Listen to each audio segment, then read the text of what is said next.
Alright, thank you so much. On Hothead, stay on stage. Diyan lang pumalay sa stage para sa ating guys comment. It's fun. Mr. Roel Tumo. Alright. Undoubted. Undoubted ba? Undoubted. Undoubted. Ay, gusto ko naman. Ilan taon po yung pinakabata ko sa inyo? 14? 15? Pinakamatanda ko? Okay, 17.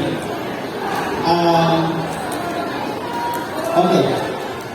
Di-general ko na lang ha. Yung character tsaka aura nyo, iba. Iba yung aura nyo. Talaga.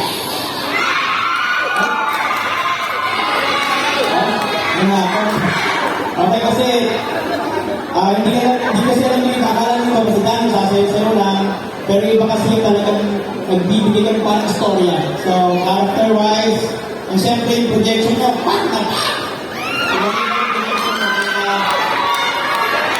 ilan sa atin nakagpo sa dulo, di ba, nag-phone siya, pero sa pag-asing kasi, wala naman perfect na routine. So, maganda yun, pag baka mo project, very good ka ba actually, okay? And pinakamagandang part is na-enjoy yung routine, and na-enjoy namin, and mas gagaling pa kayo yung W kasi ngayon lang ang gagaling niya, alright? Alright.